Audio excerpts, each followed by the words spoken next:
ญาณสิ่งที่พระองค์ทรงรู้แต่ไอสไตล์ไม่รู้เหมือนมองไม่เป็นวิทยาศาสตร์ไม่อาจพิสูจน์ประเด็นพระองค์ทรงเห็นเพราะอยู่ในญาณชั้นสูงรู้แจ้งแจ่มชัดการเปลี่ยนแปลงยิ่งนักกฎการไตรลักษณ์ชักนำใจปรับปรุงกายนอกกายในแยกได้ปัญญาจะรุ่งนัก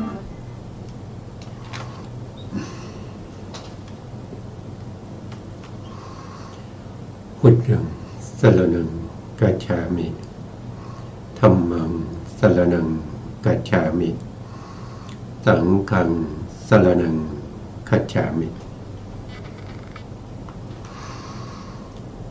กราบนมัสการพระมหาเถระพระสังฆาธิการพระเถรานุเถระสวัสดีท่านผู้ฟังและผู้ชมทุกท่านกลับมาพบกับรายการ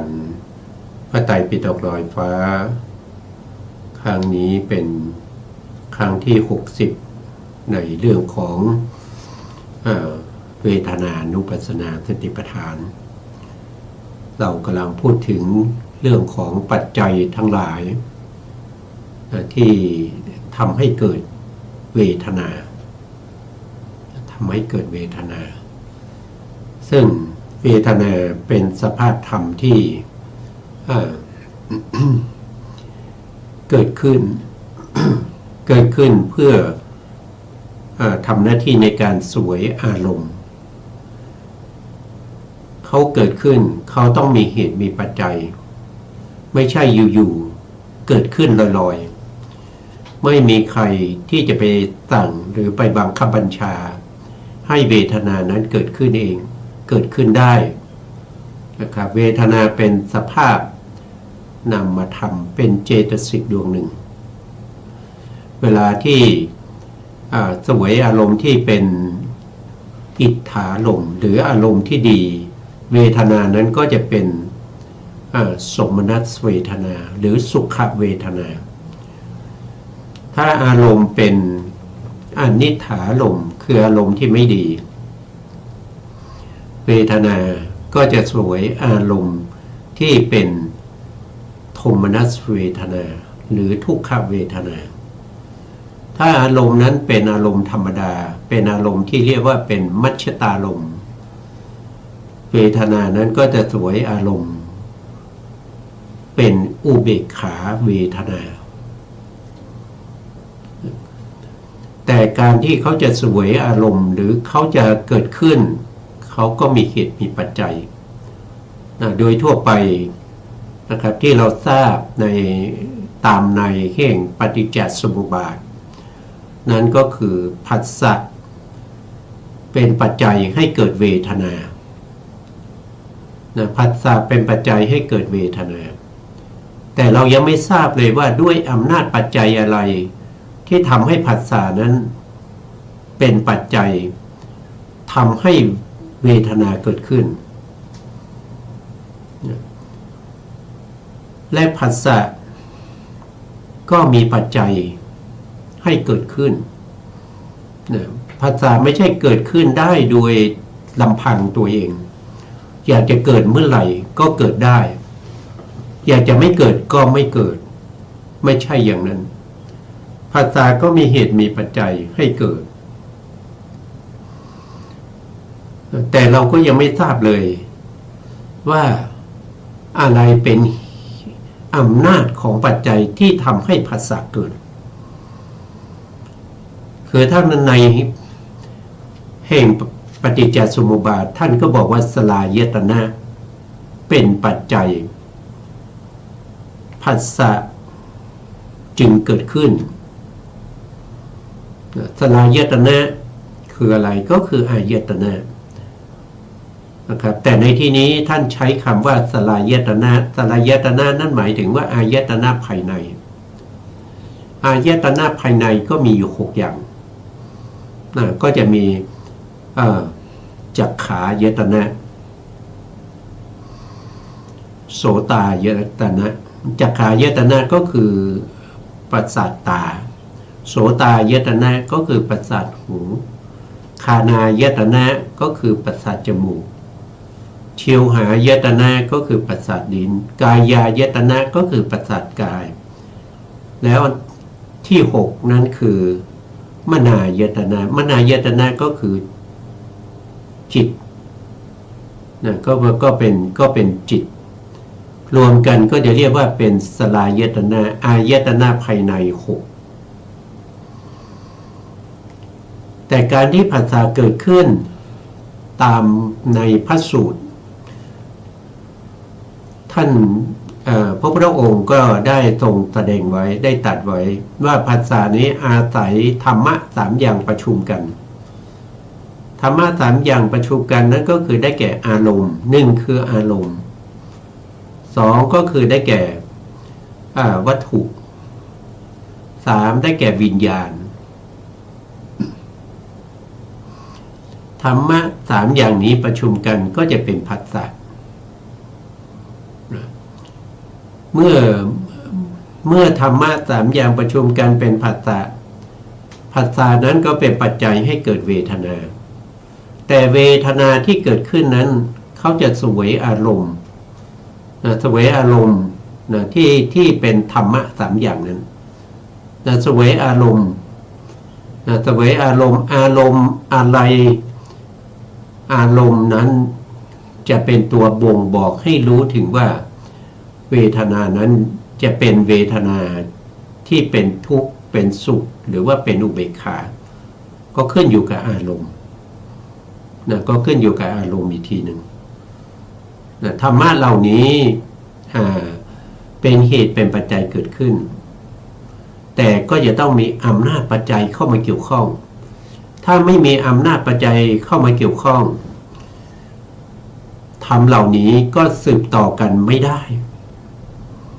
นะครับไม่ใช่ว่าธรรมะ3อย่างประชุมกันแล้วก็เป็นผัสสะโดยไม่ได้มีอำนาจอะไรๆที่มาทำให้เกิดผัสสะเลยไม่ใช่นะครับ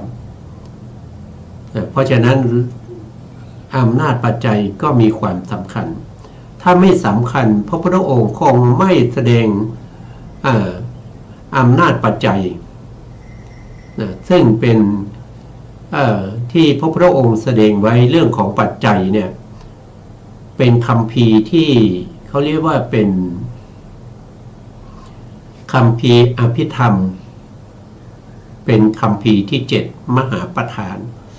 มหาประธานมีในเป็นอนันตนัยมีในเป็นอนันตนัยในเหล่านั้นเนี่ยที่ทำให้สภาวธรรมที่เป็นไปในวัฏสงสารด้วยอำนาจปัจจัยเหล่านี้ด้วยอำนาจปัจจัยตัวปัจจัยจะให้ผลเกิดขึ้นได้เขาต้องอาศัยอำนาจนั้นก็คือมีว่าโดยย่อๆก็มีอยู่24ก็คือเหตุปัจจัยด้วยอำนาจของเหตุที่ทำให้ผลเกิดขึ้นอารัมมณปัจจัยทำที่ช่วยอุปการะให้แก่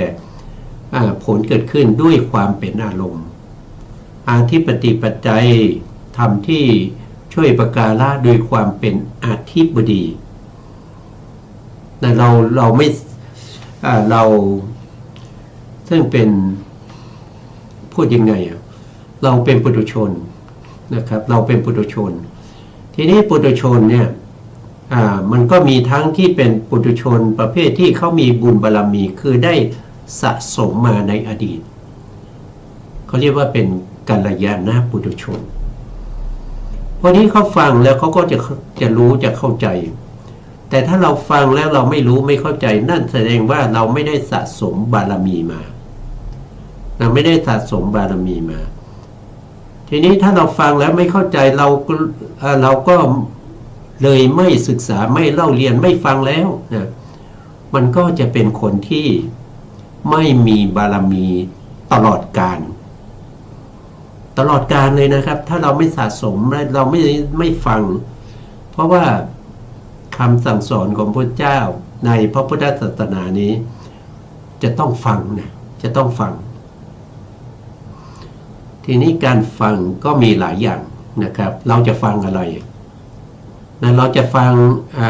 พระสัทธรรมของพระพุทธเจ้าหรือว่าเราจะฟัง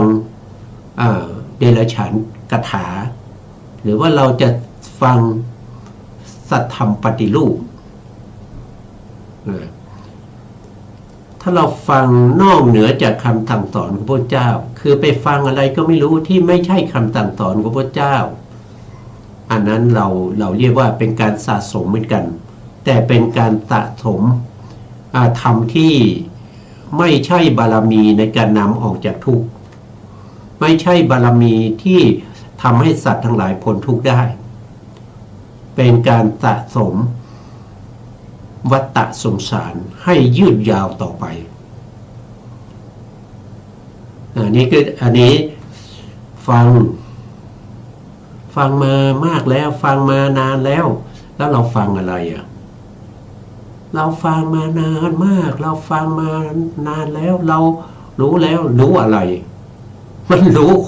นใช่รู้คำสั่งสอนของพระเจ้าเนี่ยมันไม่ในพระพุทธศาสนานี่เราไม่เรียกว่าเป็นการฟังเราไม่เรียกว่าเป็นพหูสูตรเราไม่เรียกว่าเป็นสุตตมยญาณนะสุตตมยญาณนะครับการฟังนี่มีอยู่ทั้งหมด16หัวข้อด้วยกันในพระพุทธศาสนา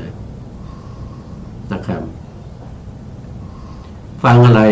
นะครับ16หัวข้อฟังอะไร16หัวข้อนั้นก็คือฟังในเรื่องของอริยสัจสี่หนึ่งก็คือทุกขสัจนะทุกขสัจ2เหตุให้เกิดทุกข์3นิโรธคือที่ดับทุกข์4คือข้อปฏิบัติเพื่อการดับทุกข์นะครับอันนี้สี่หัวข้อต่อมาก็จะฟังในเรื่องของธรรมที่เขาเรียกว่าเป็นเขาเรียกว่าเป็นธรรมเขาเรียกว่าเป็นธรรมที่เป็นไปในคำสั่งสอนของพระเจ้านะครับนั่นก็คือเรื่องของฟังในเรื่องของอาภิญญยะอาภิญญยะคือธรรมะที่ควรรู้ยิ่งธรรมะควรรู้ยิ่งเราก็จะต้องรู้ว่าธรรมะอะไรที่ควรรู้ยิ่งนะครับอันนี้คือข้อที่5แล้วก็จะต้องฟังในเรื่องของธรรมะเขาเรียกว่าปริญญยะปริญญยะก็คือการธรรมะที่ควรกำหนดรู้อันนี้ก็เป็นเท่าไหร่เป็น6นะครับเป็น6แล้วก็ต้องฟังในเรื่องของปหาตัพพะธรรมะที่ควรละนะครับนั่นก็เป็น7นั่นก็เป็น7แล้วนะต่อไปก็ฟังในเรื่องของภาเวตภะธรรมที่ควรเจริญมีอะไรบ้างนั่นก็เป็น8นะครับแล้วก็ฟังในธรรมที่เรียกว่าสัจฉิกาตภะธรรมที่ควรทำให้แจ้งอันนั้นก็เป็น9แล้วต่อมา4อย่างต่อมานั่นก็คือฟังธรรมที่เขาเรียกว่าหานะภาคิยะทำอะไรที่เป็นฝ่ายที่ทำให้เสื่อมนี่ก็เป็น10นะเป็น10แล้วต่อมาก็ฟังในเรื่องของถิติภาคิยะก็คือธรรมที่เป็นไปในฝ่ายของดำรงอยู่ดำรงอยู่นี่ก็เป็น11นะ12ก็คือวิเศษภาคิยะธรรมที่ทำให้เจริญขึ้น13นะ13ก็คือนิเพทภาคิยะก็คือธรรมที่ชำระกิเลสได้13ข้อ13ข้อต่อไปเราก็ยังต้องรู้ในเรื่องของธรรมที่เป็นไปในพระไตรลักษณ์เช่นเราต้องฟังแล้วก็เข้าใจในเรื่องของความเป็นอนิจจังนี่ก็เป็น14 ศีลห้าก็คือธรรมที่เป็นทุกข์นะครับศีลหกก็ธรรมที่เป็นอนัตตานะครับทั้งหมดนี้เป็นเขาเรียกว่าเป็นสุตตมยญาณเป็นธรรมที่ควรจะฟังนะควรจะฟังว่ามันมีอะไรบ้างมันเป็นยังไงลักษณะเป็นยังไงนะครับมีอะไรเป็นเหตุเป็นปัจจัยนะครับมีการเกิดขึ้นตั้งอยู่ดับไปอย่างไรนะครับพวกนี้เพราะว่าสาวกของพระพุทธเจ้าจะต้องเป็นผู้ฟังนะครับไม่ใช่เป็นผู้แสดงนะไม่ใช่เป็นผู้แสดงไม่ใช่เป็นผู้ที่เป็นนักตึกไม่ใช่เป็นผู้ที่นั่งคิดเอาเองนะนั่งตึกนั่งคิดนะสิ่งนั้นสิ่งนี้เอาเองโดยไม่ได้ฟังนะครับฟังเฉพาะหัวข้อนะครับรายละเอียดเป็นยังไงก็ไม่ฟังนะครับฟังหัวข้อแล้วก็ไปฟังสรุปแล้วก็ช่วงกลางเนี่ยมันก็นึกคิดเอาเองนะอันนั้นมันไม่ใช่สาวกแล้วนะไม่ใช่สาวกถ้าคิดเองได้เนี่ยเขาเรียกว่าเป็นพระปัจเจกนะถ้าเป็นพระปัจเจกก็คือนึกคิดเอาเองไม่ต้องฟังธรรมจากใครนะครับอีกอันหนึ่งนั่นก็คือเป็นพระสัมมาสัมพุทธเจ้าเป็นผู้ที่ไม่ต้องฟังธรรมจากใครนะครับคิดเอาเองแล้วก็สามารถที่จะตรัสรู้เองได้นะเพราะว่าการไม่ฟังแล้วก็สามารถตรัสรู้ได้เนี่ยมีบุคคลอยู่แค่2บุคคล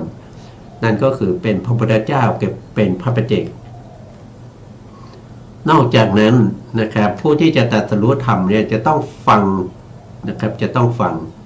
นะไม่ว่าจะเป็นอัครสาวกนะครับหรือว่าเป็นอสีติมหาสาวกหรือว่าจะเป็นสาวก4คู่8บุรุษของพระพุทธเจ้าหรือว่าจะเป็นกัลยาณปุถุชน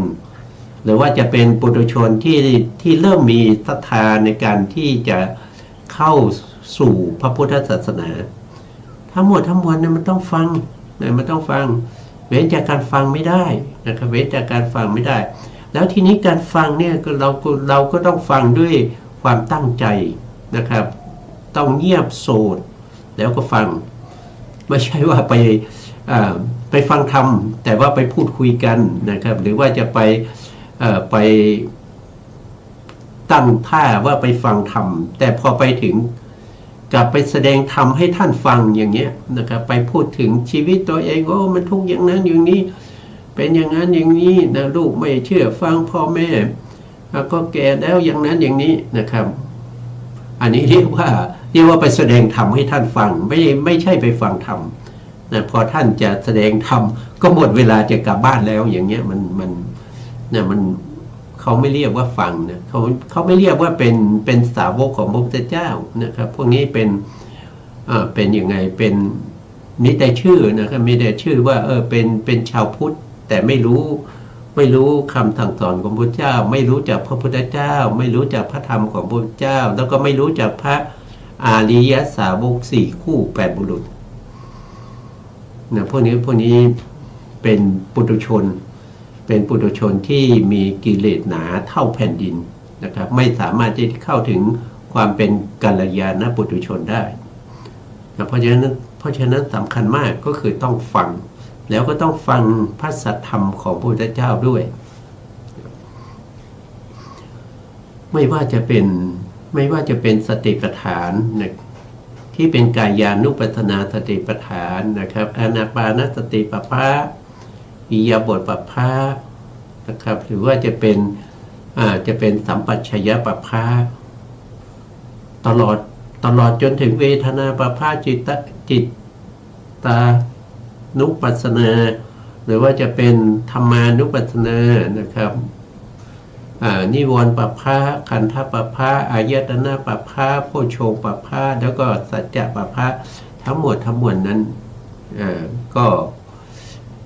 พระพุทธองค์ก็ได้แสดงไว้อย่างบริบูรณ์เพียบพร้อมแล้วก็ที่พระพุทธองค์แสดงไว้ในพระไตรปิฎกแล้วก็พวกที่เป็นอัตถกถาจารย์นะครับพระอัตถกถาจารย์ฎีกาจารย์ทั้งหลายท่านก็ได้สรุปไว้อย่างบริบูรณ์แล้วนะครับเราไม่ต้องไปคิดนะเราเพียงแต่ศึกษาตามก็พอนะครับพวกนี้จะเป็นตัวที่ สนับสนุนให้เรามีบารมีนะให้เรามีบารมีนะเมื่อมีบารมีสะสมไปจนบารมีของเราเต็มนะเมื่อนั้นเราก็จะสามารถที่จะตรัสรู้ธรรมได้การสะสมบารมีก็ขึ้นอยู่กับบุคคลนะครับบางคนก็สะสมบารมีเพื่อความเป็นพระพุทธเจ้าอย่างเงี้ยนะครับพระพุทธเจ้าก็มีทั้ง3ประเภทนะครับมีปัญญาธิกะนะครับอันนี้ก็ต้องสะสมบารมีถึง4อสงไขยแสนมหากัปนะแต่ก่อนจะได้มาสะสมบารมีตรงนี้จะต้องตั้งมโนปณิธานอยู่ถึง7อสงไขยหลังจากผ่าน7อสงไขยก็มาตั้งวจีปณิธานอีกเท่าไหร่9อสงไขยนะพอตั้งครบ16อสงไขยทั้งที่เป็นมโนปณิธานแล้วก็วจีปณิธานนะครับถ้าเรามีบุญเราก็จะได้พบกับพระพุทธเจ้านะครับพบกับพระพุทธเจ้าพระพุทธเจ้าพระองค์นั้นก็จะให้พุทธพยากรณ์แก่เรานะครับหลังจากที่ได้พุทธพยากรณ์แล้วเนี่ยผู้ที่เป็นปัญญาธิกาเนี่ยเขาจะต้องตั้งบารมี4อสงไขยแสนมหากัปกว่าจะได้ตรัสรู้พระพุทธเจ้ากว่าจะได้ตรัสรู้เป็นพระพุทธเจ้าอันนี้คือพระพุทธเจ้าประเภทปัญญาธิกะนะครับถ้าว่าโดยดำดับเหตุการณ์สืบทอดมาในเรื่องของพระพุทธเจ้าเนี่ยการที่เราจะตั้งมโนปณิธานให้สำเร็จนั้นไม่ใช่ว่านึกคิดเอาเองนะครับนึกคิดเอาเองแล้วก็ตั้งเอาเองนะครับอย่างนั้นเป็นการตั้งมโนปณิธานที่ไม่สำเร็จนะผู้ที่จะตั้งมโนปณิธานให้สำเร็จได้จะต้องตั้งต่อเนาะพระพักของพระพุทธเจ้านะครับพระพุทธเจ้าเราปรารถนาจะเป็นพระเจ้าเราไม่ได้เอ่ยปากแต่เราจะต้องได้พบพระพุทธเจ้าแล้วก็อยู่ต่อหน้าพระพุทธเจ้าแล้วก็สร้างคุณงามความดีเช่นสละชีวิตเพื่อพระพุทธเจ้าหรือว่าทำคุณประโยชน์บูชาพระพุทธเจ้าต่อหน้าพระพุทธเจ้าแล้วก็นึกในใจว่าขอตั้งมโนปณิธานจะสร้างบารมีขอเป็นพระพุทธเจ้าในโอกาสข้างหน้าเหมือนกับพระพุทธเจ้าพระองค์นี้นะพระพุทธเจ้าเมื่อท่านรู้วาลจิตนะครับรู้วาลจิตว่าคนนี้เขาตั้งมโนปณิธานถ้าเป็นลักษณะอย่างนี้ก็แสดงว่าตั้งมโนปณิธานสำเร็จแล้วถ้าตั้งเองนะครับไม่ได้ตั้งต่อหน้าพระพุทธเจ้านะครับนึกเอาเองว่าอยากจะเป็นพระเจ้าอย่างนี้เขาเรียกว่ามโนปณิธานยังไม่สำเร็จนะสำเร็จต้องตั้งต่อหน้าพระพุทธเจ้าแล้วพระพุทธเจ้าอย่างรู้ได้ด้วยญาณไม่ต้องบอกเนี่ยไม่ต้องบอกพระพุทธเจ้าก็ไม่ได้เอ่ยปากว่าไม่ให้คำพยากรณ์อะไรเพียงแต่รับทราบไว้เท่านั้นเองเพราะว่ามันอาจจะมีการเปลี่ยนแปลงได้นะครับเพราะฉะนั้นพระองค์ไม่พยากรณ์นะครับเพียงแต่รับทราบว่าคนนี้เขาตั้งมโนปณิธานจะเป็นพระพุทธเจ้านะอันนี้ถึงจะตั้งมโนปณิธานสำเร็จนะแล้วหลังจากนั้นนะครับทำบุญทำอะไรก็นึกในใจแล้วก็อธิษฐานว่าด้วยบุญอันนี้นะครับขอให้ได้เป็นพระพุทธเจ้าแล้วก็จะต้องพบพระพุทธเจ้าในช่วงระยะเวลา7อสงไขยนั้นนะ7อสงไขยมหากัปนะไม่ใช่กัปอื่นไม่ใช่อายุกัปไม่ใช่อนันตกัปไม่ใช่สังวัตกัปนะแต่เป็นมหากัปยาวนานนะครับนะสังวัตกัปวิวัตกัปเนี่ยรวมกันนะถึงจะเท่ากับ1มหากัปนะ1มหากัปเนี่ยเท่ากับเขาเรียกว่าสังวัตกัปสังวัตถายี ก็จะมีอสงไขยกรรมในสี่อสงไขยถึงจะเท่ากัน1 มหากรัปมีอะไรบ้างเนี่ยหนึ่งก็คือสังวัตตอาสงไขยกรรม2ก็คือสังวัตตถายีอาสงไขยกรรม3ก็คือวิวัตตอาสงไขยกรรม4ก็คือวิวัตตถายีอาสงไขยกรรมอาสงไขยกับ4 กรรมนี้จะเท่ากับ1 มหากรัปโลกของเรานี้ตั้งอยู่เขาเรียกว่าเป็นวิวัตตถายีอาสงไขยกรรมโลกของเรานี้ตั้งอยู่มีอายุหรือว่าจักรวาลแสนโกฏจักรวาลนี้จะมีอายุอยู่แค่1/4ของมหากรัปเท่านั้นแล้วช่วงระยะเวลาที่โลกตั้งขึ้นมานะครับเราเป็นมนุษย์เวียนว่ายตายเกิดในโลกนี้นับภพนับชาติไม่ถ้วนนะครับยาวนานเลยเกินอันนี้แค่1/4ของมหากรัปเพราะฉะนั้นเนี่ย1 มหากรัปเนี่ยมันยาวมากนะครับ1 มหากรัปเนี่ยมันยาวมากไม่มีอะไรที่จะมาเทียบได้นะครับคือมหากรัปเนี่ยมันยาวเหลือเกินนะครับพระพุทธองค์ได้อุปมาว่านะครับมีหลุมนะครับกว้าง1 โยชน์ยาว1 โยชน์ลึก1 โยชน์นะครับ100 ปีเนี่ยเอาเม็ดผักกาดนะครับ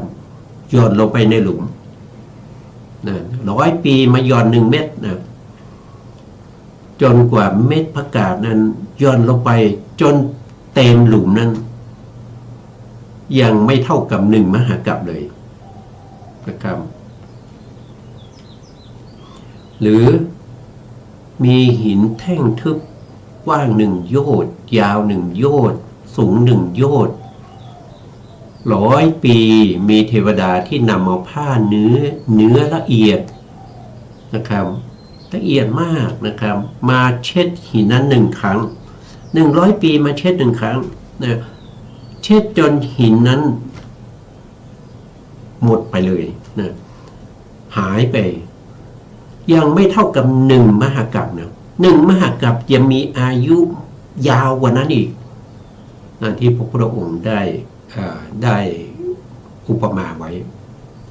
นะ1 มหากรัปนะ1 มหากรัปมีกรัปที่เป็นอสงไขยกับ4นะเท่ากับ4 อสงไขยที่เรียกว่าเป็นพูดอีกครั้งหนึ่งนะทวนอีกครั้งหนึ่งนะครับที่เรียกว่าสังวัตตถายีสังวัตตอาสงไขยที่1 2ก็คือสังวัตตถายีอาสงไขย2 3ก็คือวิวัตตอาสงไขย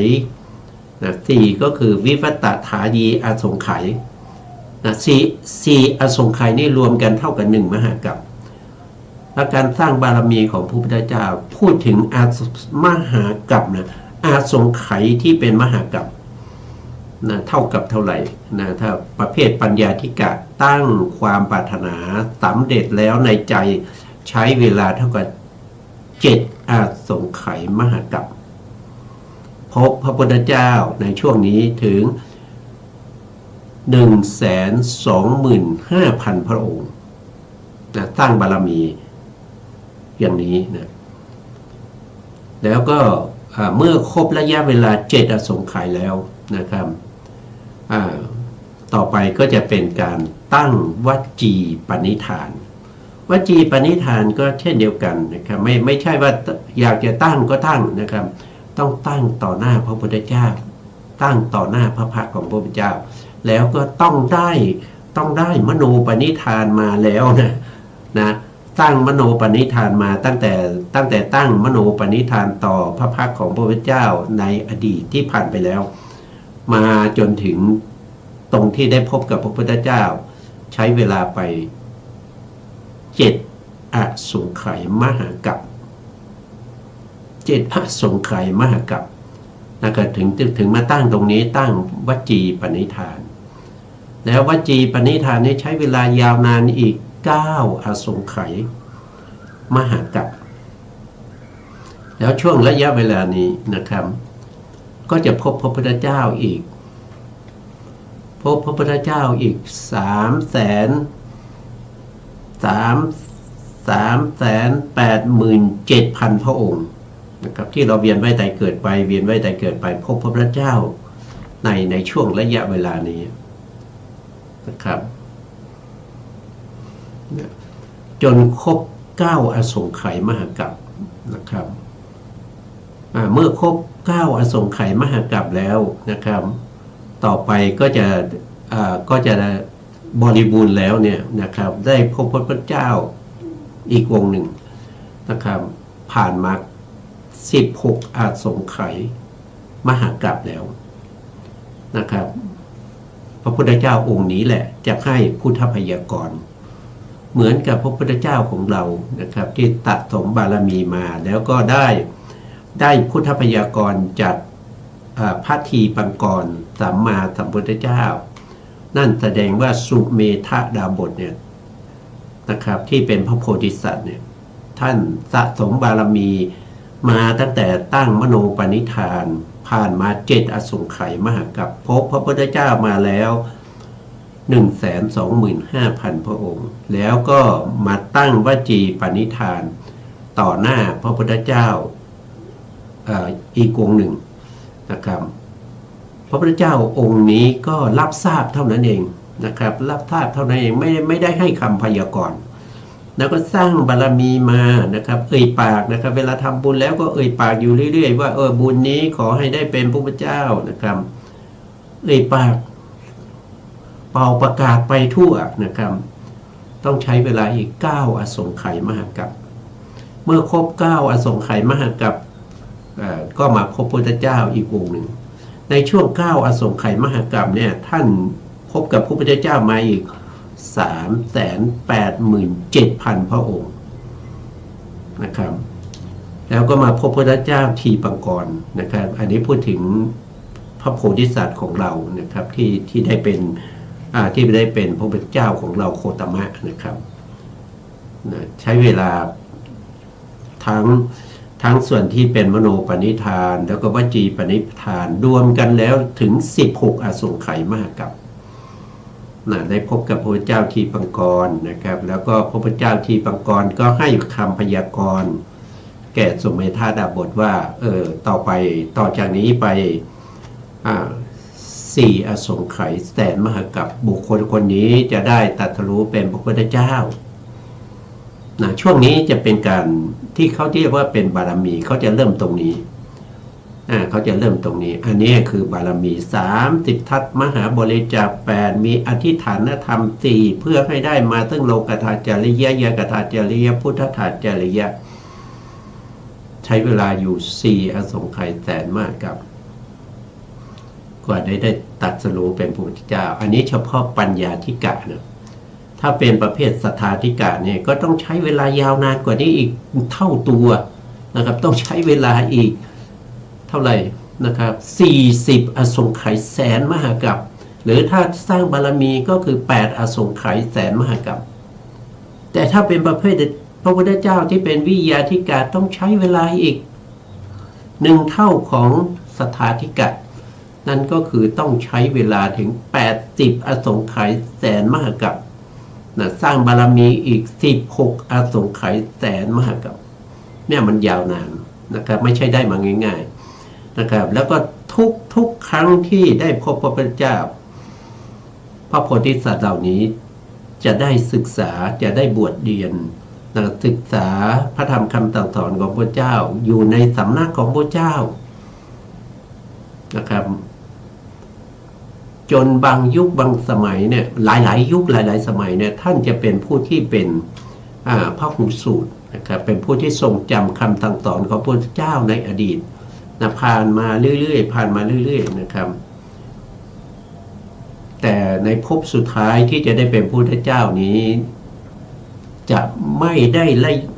ด้ยินไม่ได้ฟังคำสั่งสอนของพระพุทธเจ้านะครับเพราะไม่มีพระเจ้าแล้วก็ไม่มีใครที่จะรู้ในเรื่องของคำสั่งสอนของพระเจ้าท่านมาตรัสรู้เอง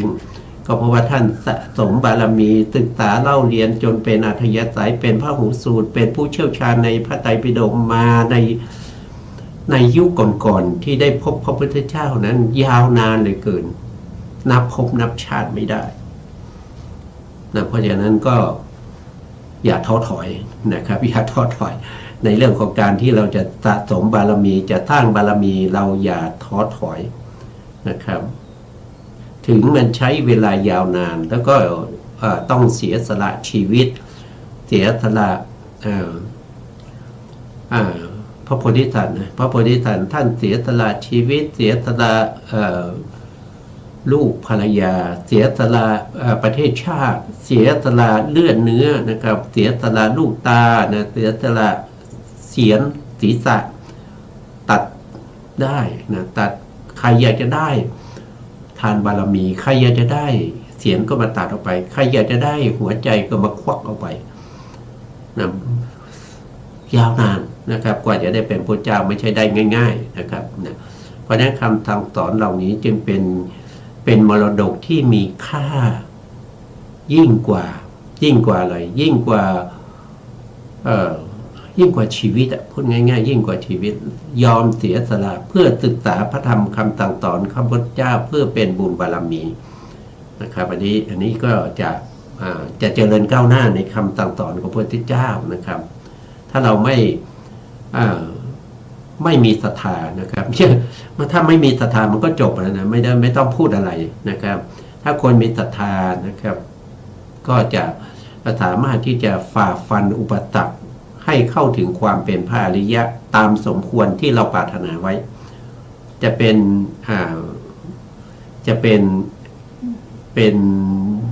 สาวกประเภทที่เป็นสี่คู่แปดบุรุษหรือว่าจะเป็นสาวกที่เป็นอติติมหาสาวกหรือจะเป็นสาวกที่เป็นอัครสาวกหรือว่าจะเป็นพระปัจเจกหรือว่าจะเป็นพระพุทธเจ้าทุกคนมีสิทธิ์ทุกคนมีความสามารถที่จะไปถึงได้ถ้ามีศรัทธามีวิริยะแล้วก็ไม่ทอดทิ้งกุศลธรรมนะครับทุกคนสามารถที่จะไปถึงจุดหมายปลายทางได้ขึ้นอยู่กับเราขึ้นอยู่กับตัวเรานะครับไม่ได้ขึ้นอยู่กับคนอื่นนะครับไม่ได้ขึ้นอยู่กับให้พระพุทธเจ้ามาช่วย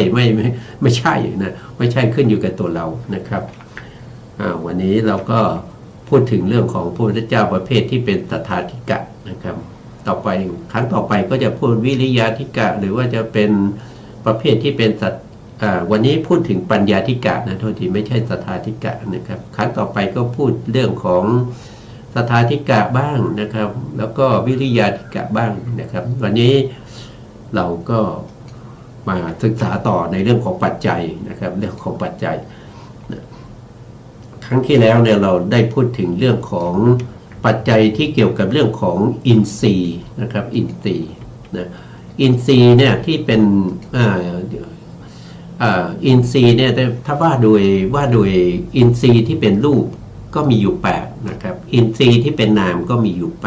8นะครับแต่ถ้าเรา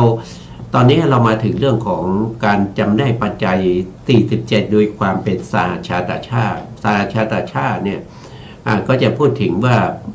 ธรรมที่เป็นปัจจัยแก่ธรรมที่เป็นปัจจุบันนี้เกิดพร้อมกันนะครับแล้วก็พูดถึงหัวข้อที่เป็นสาชาตชาติพอพูดถึงหัวข้อที่เป็นสาชาตชาติเราก็มาพูดสาชาตชาติเล็กนะครับที่มีองค์ธรรมเป็นดวงๆนะครับตอนนี้เราอยู่ในสาชาตชาติเล็กที่เป็นอินทริยปัจจัยนะสาชาตชาติเล็กนี่มีอยู่7ปัจจัยนะมี1เหตุนะ1เหตุปัจจัย2นะครับ2ก็คืออธิปติปัจจัย3กรรมปัจจัย4อาหารปัจจัย5อินทริยปัจจัย6ฌานปัจจัย7ก็คือมรรคปัจจัยเราอยู่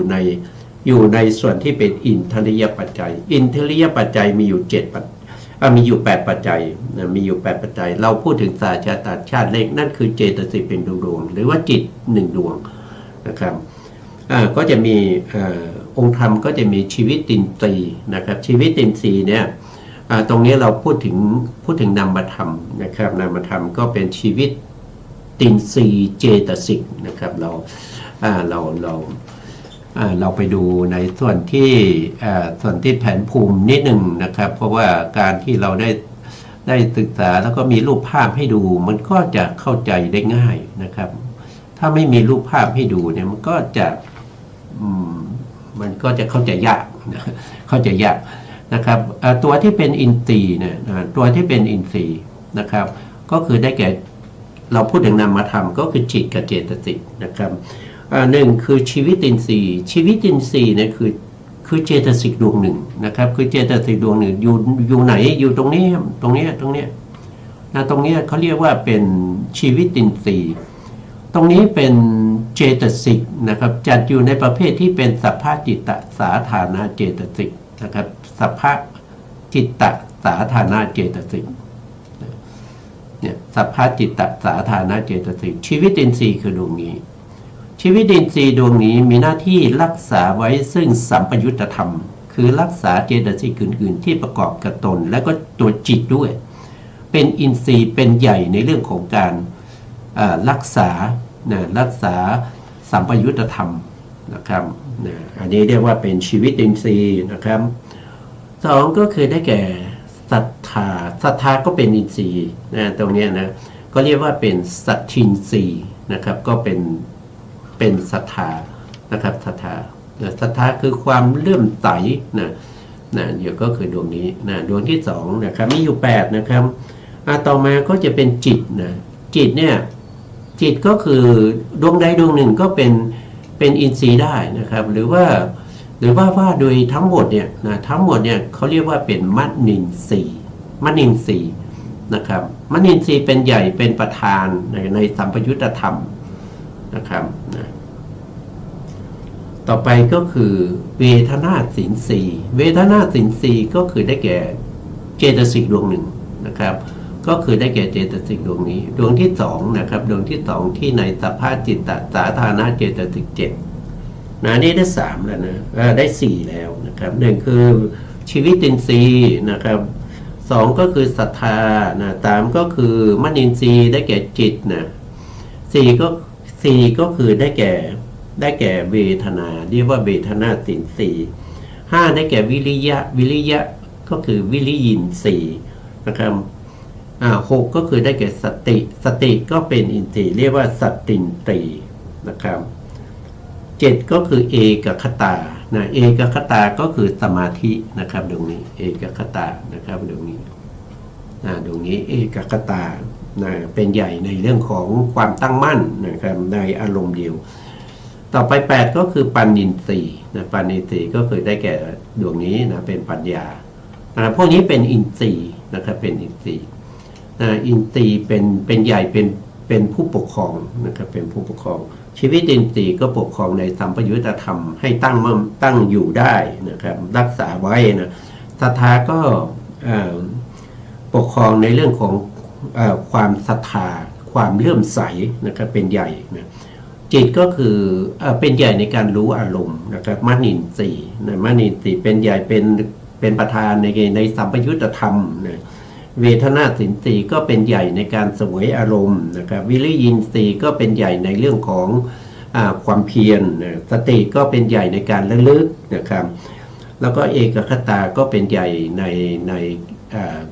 ตั้งมั่นอยู่ในอารมณ์เดียวปัญญาก็เป็นใหญ่ในเรื่องของความรู้ความเข้าใจในเรื่องของอะไรก็เรื่องของอริยสัจเพราะเป็นปัญญาก็คือได้แก่วิชา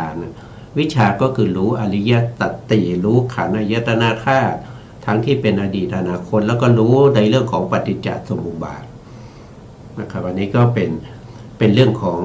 อินทรีย์นะครับแล้วเราก็พูดมาจนถึงข้อที่เป็นปัญญินทรีย์นะครับปัญญินทรีย์ก็คือเป็น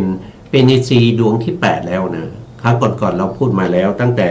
ครั้งก่อนเราพูดไปก็ชีวิตินทรีย์สัตตินทรีย์นะครับมนินทรีย์เวทนาสินทรีย์วิริยินทรีย์สัตตินทรีย์เอกคตานะครับหรือเรียกว่าสมาธินทรีย์วันนี้เราพูดเรื่องของปัญญาปัญญินทรีย์ท่านบอกว่าปัญญาเจตสิกนะครับ ปัญญาเจตสิกเนี่ยมีอยู่ทั้งหมด47นะ47ในว่าโดยย่อนะครับในจิต89เนี่ยมีปัญญาอยู่47นะครับว่าโดยพิสดารก็จะมีอยู่79นะครับแล้วทีนี้ปัญญาเนี่ยถ้าว่าโดยอำนาจปัจจัยเนี่ยสามารถเป็นอำนาจปัจจัยได้4ปัจจัยนะได้4ปัจจัย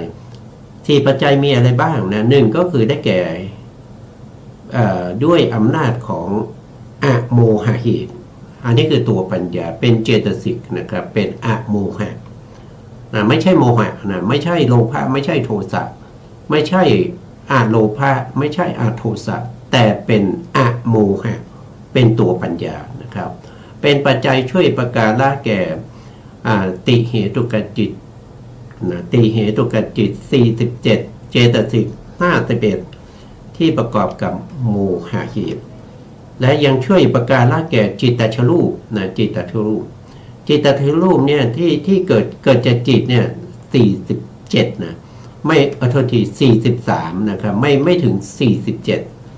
เพราะอะไรก็เพราะว่า47เนี่ยเขาไปรวมเอาในส่วนที่เป็น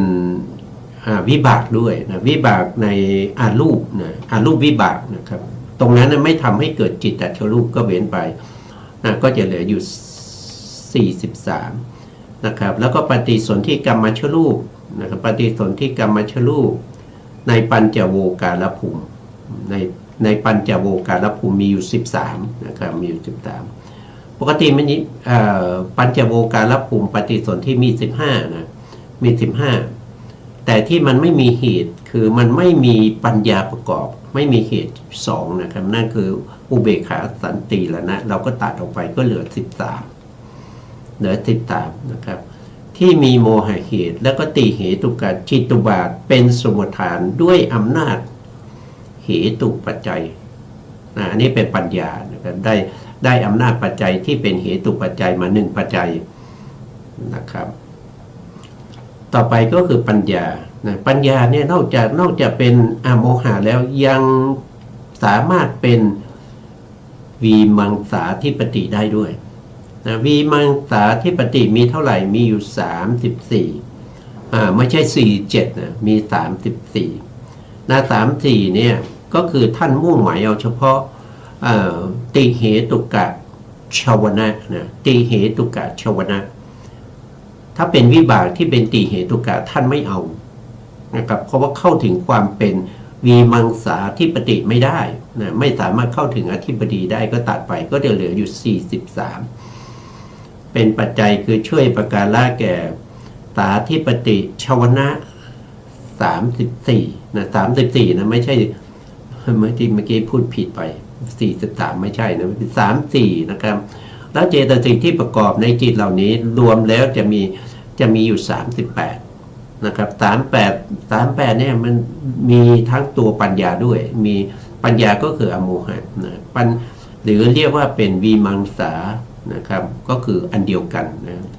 เพราะเรายกวีมังสาเนี่ยมาเป็นประธานเพราะฉะนั้นเราก็ต้องเว้นไปก็เหลืออยู่37นะครับที่ประกอบแล้วก็สาธิปดิจิตตชรูปอันนี้ก็คือจิตและเจตสิกที่ประกอบกับวีมังสาธิปตินั้นทำให้เกิดจิตตชรูปนะก็จิตตชรูปก็จะเกิดขึ้นนะครับที่เป็นสาธิปติชวนะเนี่ยถ้าบอกเป็นชวนะนะครับไม่เอาวิบากนะชวนะจิตตุบาทเป็นสมุฏฐานด้วยอำนาจทางชาตาธิปติปัจจัยด้วยอำนาจทางชาตาธิปติปัจจัยต่อมาก็คือปัญญา47นะปัญญา47เนี่ยท่านพูดถึงในความเป็นอินทรีย์ก็คือปัญอินทรีย์ไม่ได้พูดถึงเขตไม่ได้พูดถึงโมหะเขตไม่ได้พูดถึงอธิปดีที่เป็นวีมังสาที่แต่เราพูดถึงอินทรีย์นะพูดถึงอินทรีย์อินทรีย์เนี่ยก็จะเป็นมันินทรีย์นะครับมันินทรีย์นะครับแต่ถ้าเป็นอันนี้จะเป็นปัญญาที่ในมรรคจิตผลจิตนะครับอันนี้จริง จริงๆรู้ไว้ก็ดีนะครับรู้ไว้ก็ดีจริงๆก็ไม่เกี่ยวกับเรื่องของวิปัสสนานะครับวิปัสสนานี้เราจะไม่ใช้อารมณ์ที่เป็นโลกุตระนะครับไม่ใช้มรรคจิตผลจิตนะแต่นี้เรารู้ไว้ก็ดีนะครับเพื่อเสริมปัญญาของเรานะแต่ให้รู้ว่ามันไม่ได้เกี่ยวกับเวทนานุปัสสนาสติปัฏฐานนะครับนั่นก็คืออนัญญาตัญญตามีตินสีอันนี้ได้แก่ปัญญาที่อยู่ในโสดาปัตติมรรคนะครับแล้วก็อันอินทรีย์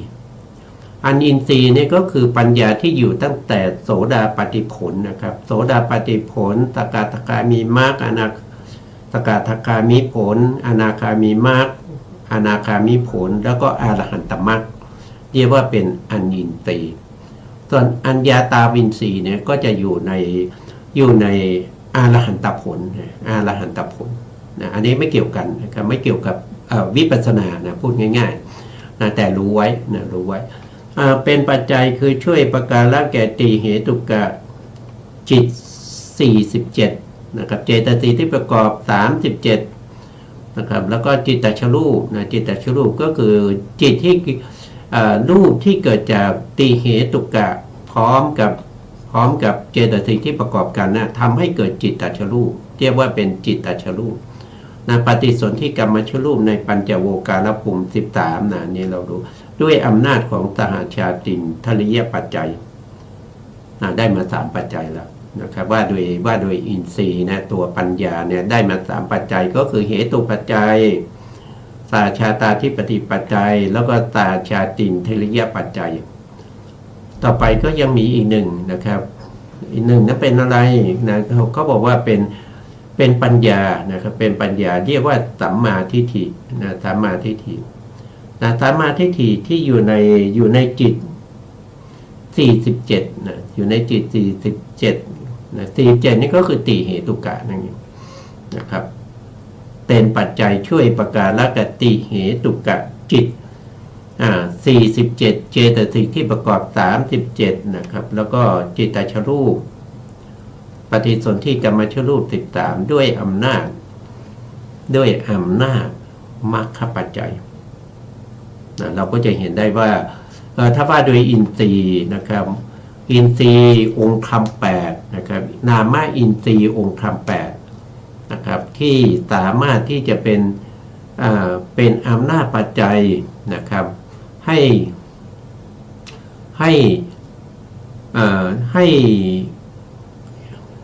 เหตุเนี่ยสามารถทำให้ผลเกิดขึ้นด้วยอำนาจปัจจัยเหล่านี้นะครับนั่นก็คืออินทรีย์ทั้ง8นะครับอินทรีย์8อินทรีย์8ถ้าเราพูดถึงว่าได้รวมแล้วก็ได้อำนาจปัจจัยเท่าไหร่นะครับก็ถ้ารวมแล้วนะครับรวมแล้วก็จะได้1 2 3 4 5ปัจจัยนะครับ5ปัจจัยก็ได้6ปัจจัยนะอินทรีย์ได้มากเลยได้6ปัจจัย1คือเหตุปัจจัยนะ2อธิปติปัจจัยนะ3ก็คือได้แก่อาหารและปัจจัยก็คือมนินทรีย์เป็นอาหารนะครับ4ก็คือได้แก่อินทริยปัจจัยนะครับ5ก็ฌานปัจจัยนะ6ก็คือได้แก่มรรคปัจจัยนะครับรวมแล้วก็ได้6ปัจจัยในอินทริยปัจจัยนะที่ทำให้เกิดเป็นผลขึ้นมาด้วยอำนาจของนามอินทรีย์องค์ธรรม8ที่ทำให้ผลเกิดขึ้นนะครับแต่จะเป็นผลเกิดขึ้นยังไงเดี๋ยวเมื่อเราเข้าไปในเรื่องของเวทนานุปัสสนานะครับเราจะพูดถึงเวทนาที่เกิดขึ้นนั้นด้วยอำนาจปัจจัยเหล่านี้นะครับไม่รู้ว่าถึงตรงนั้นลืมแล้วยังนะครับก็